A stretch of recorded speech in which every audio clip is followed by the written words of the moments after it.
Morning class Hindi की इस video में आप सबका स्वागत है। बच्चों, आज हम सब हिंदी की पाठ्य पुस्तक बसंत भाग 1 में दी गई पाठ 10 झांसी की रानी का हम लोग अध्ययन करेंगे और इस कविता के भावार्थ को समझेंगे। ठीक है, तो जो हमारा पाठ 10 है बच्चों, झांसी की रानी, इसमें सबसे पहले हम लोग जान लेते हैं कि झांसी की रानी लक्ष्मीबाई इनका जन्म कहाँ हुआ था। तो इनका जन्म बच्चों हुआ था 19 नवंबर 1828 में बनारस में। ठीक है, तो झांसी की रानी का जन्म कब हुआ था? 19 नवंबर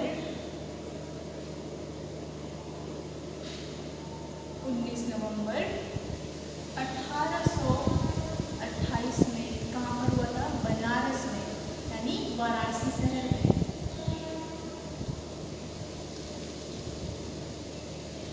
और बच्चों, ये एक ऐसी महिला थी जिन्होंने हमारे देश को आज़ाद कराने में अपना महत्वपूर्ण योगदान दिया। ठीक है, इसीलिए इनकी बड़ाई के बारे में, इनकी विशेषताओं के बारे में हमें कविता के माध्यम से पढ़ने को मिलता है, ताकि हम इनकी अच्छाइयों को जान सकें और उन्होंने क्या हमारे देश के लिए अपना योगदान दिया है उसको हम लोग समझेंगे। ठीक है, तो आइए अब कविता की शुरुआत करते हैं। तो लिखा है, सिंहासन हिल उठे राजवंशों ने भृकुटी तानी थी, बूढ़े भारत में भी आई फिर से नई जवानी थी। गुमी हुई आज़ादी की कीमत सबने पहचानी थी, दूर फिरंगी को करने की मन में सबने मन में ठानी थी। तो सिंहासन हिल उठे राजवंशों ने भृकुटी तानी थी। बच्चों, जब हमारा देश अंग्रेज़ों का गुलाम था और चारों तरफ गुलामी की लहर छाई थी और हम लोग आज़ाद नहीं थे, उस टाइम जब हमारी रानी लक्ष्मीबाई ने प्रण लिया कि इस देश को अंग्रेज़ों से मुक्त कराना है, जब उन्होंने अपना पहला कदम उठाया तो वही लिखा है कि सिंहासन हिल उठे राजवंशों ने भृकुटी तानी थी। एक आज़ादी की ऐसी लहर चली थी बच्चों कि बूढ़े भारत में भी आई फिर से नई जवानी थी। जो हमारा भारत था, जो गुलाम था, उसमें फिर से एक नई जवानी, एक जोश पैदा हो गई थी। किसकी? आज़ादी की। गुमी हुई आज़ादी की कीमत सबने पहचानी थी। जो आज़ादी की कीमत थी गुम हो चुकी थी, सब हताश हो चुके थे। भारत की जनता पूरी तरीके से हताश हो चुकी थी कि हमें कभी आज़ादी नहीं मिलेगी। लेकिन जो आज़ादी की कीमत होती है वो क्या हो गई थी? सबने पहचान ली थी। क्योंकि जब हम एक नई पहल शुरू करते हैं किसी कार्य को करने के लिए तो कुछ लोग सुस्त पड़े होते हैं, लेकिन उन्हीं बीच, हमारे ही बीच से कोई एक व्यक्ति अगर नेता की तरह, लीडर की तरह कुछ अच्छे कार्यों के लिए आगे बढ़ता है तो बाकियों के अंदर भी एक जोश पैदा होता है कुछ अच्छा कर जाने की। तो वैसे ही सन 1857 की क्रांति की बात है, जब रानी लक्ष्मीबाई एक मर्दानी के रूप में, एक मर्दों जैसी, ठीक है, एक स्वतंत्रता सेनानी की तरह कार्य कर रही थी। तो इसी समय की बात है बच्चों कि गुमी हुई आज़ादी की कीमत सबने पहचानी थी। सारी जनता में क्या हो गया था? एक आज़ादी की लहर दौड़ गई थी और सभी आज़ादी की कीमत को क्या करने लगे थे? पहचानने लगे थे। दूर फिरंगी को करने की सबने मन में ठानी थी। फिरंगी मतलब अंग्रेज, जो हमारे अंग्रेज थे, जो ब्रिटिश थे, जिन्होंने भारत को जकड़ रखा था, आए तो थे व्यापार करने के लिए भारत में, लेकिन वो क्या करने लगे थे? धीरे धीरे पूरे भारत को एकदम परतंत्र बना लिए थे। तो दूर फिरंगी को करने की सबने मन में ठानी थी। सारी देश की जनताओं के मन में क्या क्या था कि अब फिरंगियों को दूर करना है, हमारे भारत को अब आज़ाद करना है। आगे लिखा है, चमक उठी सन 57 में वह तलवार पुरानी थी, बुंदेले हर बोलों के मुँह हमने सुनी कहानी थी, खूब लड़ी मर्दानी वह तो झांसी वाली रानी थी। सन 1857 में जो क्रांति हुई थी उसी क्रांति के बारे में बताया गया है कि 1857 में जो उन्होंने तलवार उठाई थी, यानी जो जंग छेड़ी थी अंग्रेज़ों के खिलाफ, उस जंग ने क्या किया था कि जो कीमत थी आज़ादी की, उसे सभी जनता के बीच में भर दिया था। तो बुंदेले हरबोलों के मुँह हमने सुनी कहानी थी। जो बुंदेले होते हैं, जो डफली बजा के यहाँ वहाँ गाना गाते हैं, उन्हीं की जुबानी हमने सुनी थी कि खूब लड़ी मर्दानी वह तो झांसी वाली रानी थी। जो लक्ष्मीबाई होती है वो कहाँ की रहने वाली होती है? वो झांसी की। झांसी में उनका विवाह होता है। तो आगे क्या है? कानपुर के नाना की मुँह बोली बहन छबीली थी।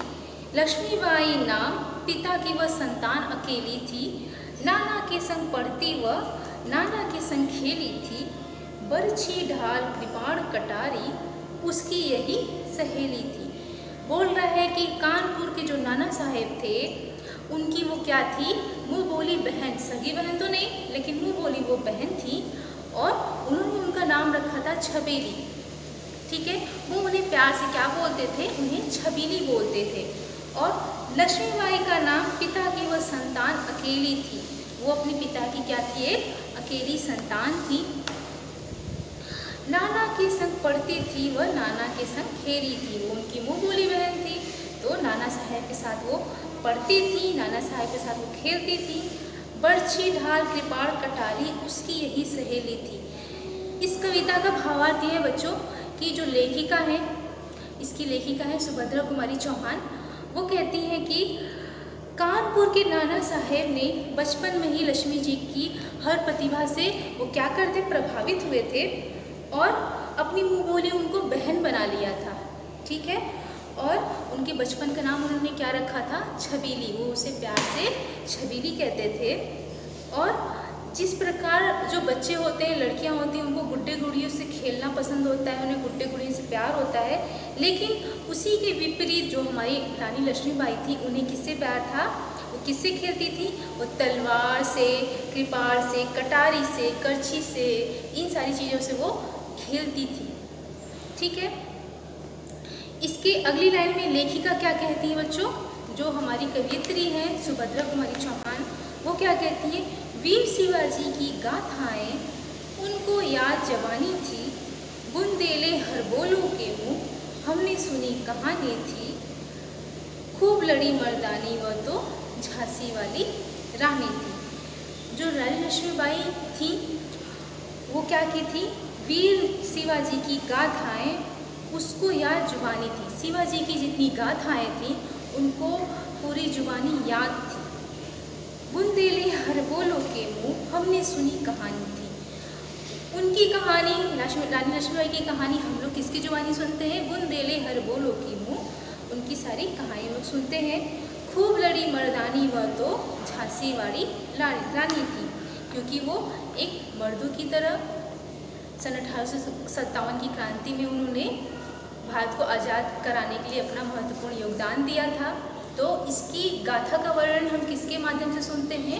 हरबोलों के मुँह के माध्यम से सुनते हैं। आगे की लाइन में बच्चों देखो, लक्ष्मी थी या दुर्गा थी वह स्वयं वीरता की अवतार। देख मराठे पुलकित होते उसकी तलवारों की वार। नकली युद्ध व्यूह की रचना और खेलना खूब शिकार। सैन्य घेरना दुर्ग तोड़ना ये थे उसके प्रिय खिलवाड़। खिलवाड़ मतलब खिलवाड़, जिससे हम लोग खेलते हैं। तो लक्ष्मी थी या दुर्गा थी, बोल रही हैं सुभद्रा कुमारी चौहान यहाँ पे कि वो लक्ष्मी थी कि दुर्गा थी। वह स्वयं वीरता की अवतार थी। वीरता मतलब वीर पुरुष, जिसमें जोश हो, जिसमें कोई भय न हो, पुरुष हो या महिला हो, लेकिन यहाँ महिला के लिए प्रयोग किया गया है ये शब्द। ठीक है, देख मराठे पुलकित होते उसकी तलवारों की वार। नकली युद्ध व्यूह की रचना और खेलना खूब शिकार। सैन्य घेरना दुर्ग तोड़ना ये थे उसके प्रिय खिलवाड़। जो देख मराठे पुलकित होते, पुलकित मतलब होता है खुश होना। क्या होता है? खुश होना। पुलकित मतलब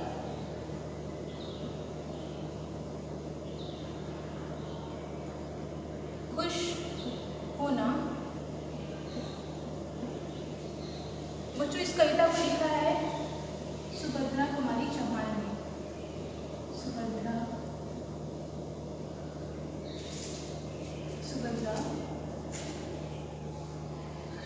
कुमारी चौहान। ठीक है, तो लक्ष्मी थी या दुर्गा थी, बोल रहे हैं वो लक्ष्मी की अवतार थी या दुर्गा की अवतार थी या स्वयं वीरता की अवतार थी। वो स्वयं एक वीर महिला थी। देख मराठे पुलकित होते उसकी तलवारों के वार। जो मराठे थे वो पुलकित हो रहे थे, खुश हो रहे थे उनकी तलवारों के वार से, कि किस प्रकार वो उन्हें तलवारबाजी आती थी, क्योंकि उन्हें बचपन से ही खेल खिलौने गुड्डे गुड़ियों का तो शौक था नहीं। वो उन्हें क्या पसंद था, कृपाल, ढाल, बर्छी, जो जितने भी हमारे औजार होते हैं जो युद्ध में प्रयोग किए जाते हैं, वो बचपन से ही वो उन्हीं चीज़ों से खेली थी और बड़ी हुई थी, तो उन्हें तलवारबाजी आती थी। तो जो मराठे होते थे वो बहुत पुलकित होते थे, खुश होते थे। नकली युद्ध, व्यूह की रचना और खेलना खूब शिकार। जो लक्ष्मीबाई थी हमारी, उन्हें नकली युद्ध, असली में तो नहीं होता था क्योंकि वो बचपन से ही शुरुआत कर रही थी कि युद्ध किस प्रकार किया जाता है, तो एक नकली युद्ध का, जैसे हम लोग खेल खेलते हैं वैसे ही वो युद्ध का एक खेल खेलती थी। व्यूह की रचना करती थी। व्यूह मतलब चक्र होता है, चक्र का बनाना कि उसको तोड़ते कैसे हैं। जब हमारे शत्रु हमारे आसपास हमें घेर लेते हैं तो हम उस चक्र से कैसे निकलते हैं, तो व्यूह का मतलब होता है चक्र। व्यूह का मतलब होता है चक्र। तो किस प्रकार वे नकली युद्ध की रचना करती थी, व्यूह की रचना करती थी, और खेलना खूब शिकार, और किस प्रकार शिकार करती थी। सैन्य घेरना, दुर्ग तोड़ना, ये थे उनके प्रिय खिलवाड़। सैन्य घेरना, सैनिकों को किस प्रकार घेरते हैं। दुर्ग तोड़ना, दुर्ग मतलब जो द्वार होता है, अगर बंद है तो उसको तोड़ते कैसे हैं, ये थे उनके प्रिय खिलवाड़। तो इस कविता के पंक्ति में बच्चों ये भावार्थ निकलता है कि जो हमारी रानी लक्ष्मीबाई थी वो एक स्वयं दुर्गा, लक्ष्मी की अवतार थी या दुर्गा की अवतार थी या स्वयं एक वीरता का अवतार थी, ये कहना मुश्किल था। और उनकी वीरता को देख के जो मराठे थे वो क्या होते थे, पुलकित होते थे, खुशी से हर्षित होते थे। और किस प्रकार के उनमें गुण थे, उन्हें नकली युद्ध करना, व्यूह की रचना करना, ये सारे उनके पसंदीदा खिलवाड़ थे। महाराष्ट्र कुल देवी उसकी भी आराधना भवानी थी। बुंदेले हरगोलों के मुँह हमने सुनी कहानी थी। खूब लड़ी मर्दानी वह तो झांसी वाली रानी थी।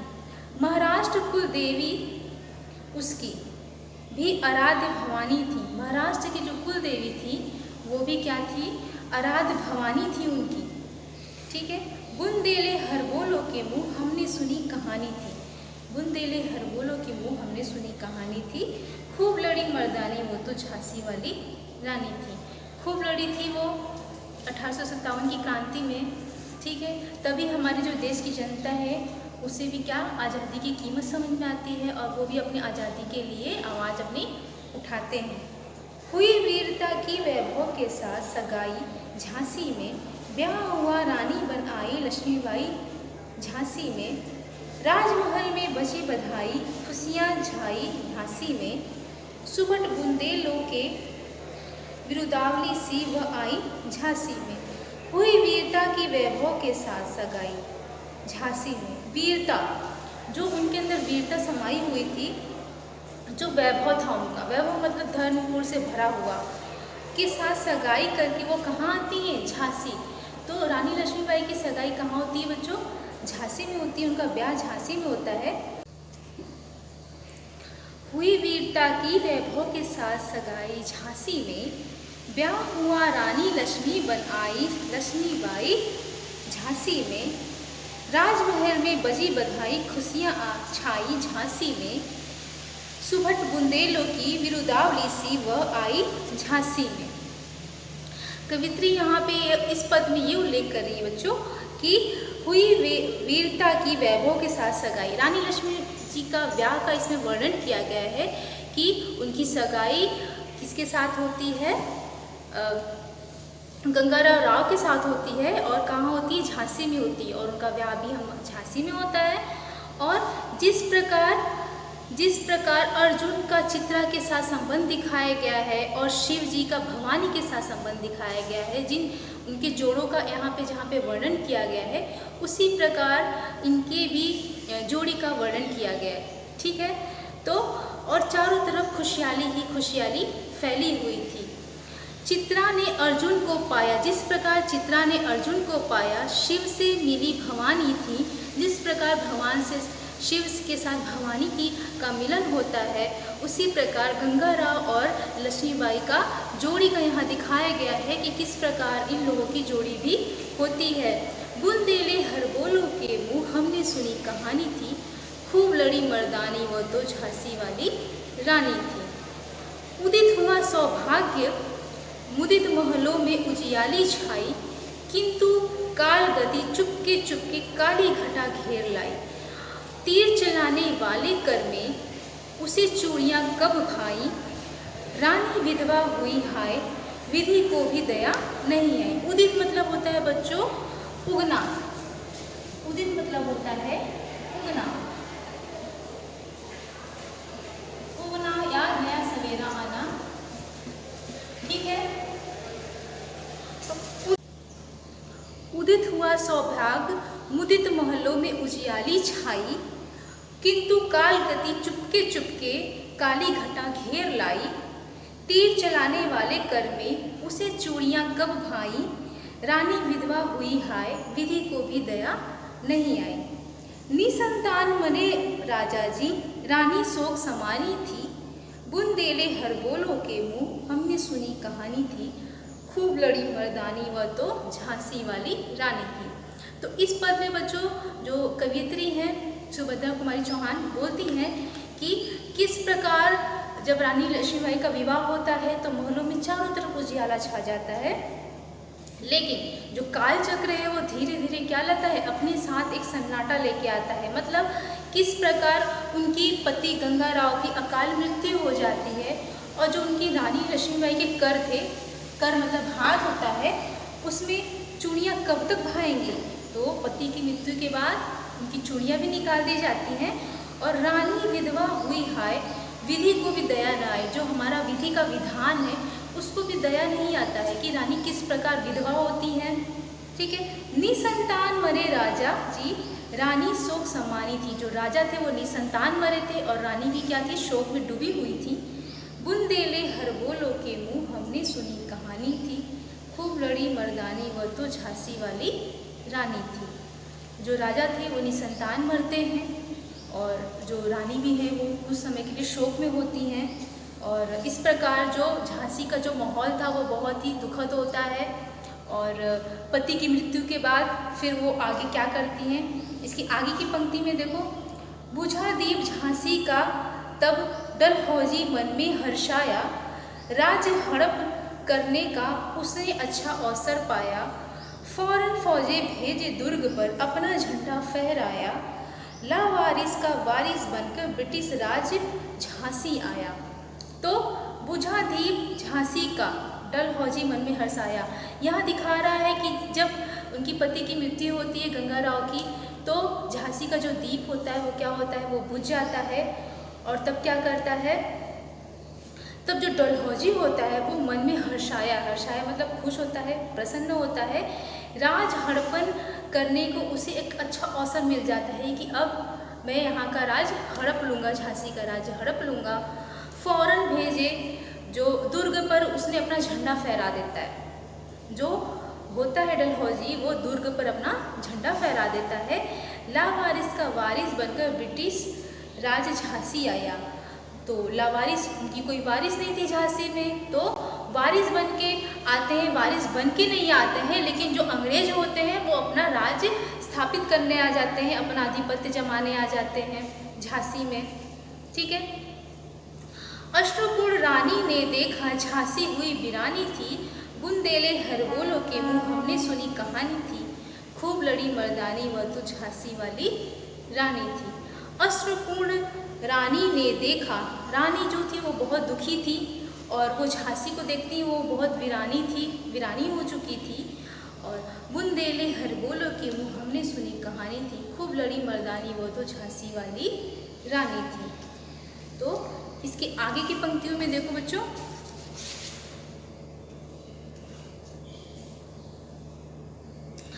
अनुनय विनय नहीं सुनता है विकट फिरंगी की माया, व्यापारी बन दया चाहता था वह, यह भारत आया। डलहौजी ने पैर पसारे अब तो पलट गई काया, राजाओं नवाबों को भी उसने पैरों ठुकराया।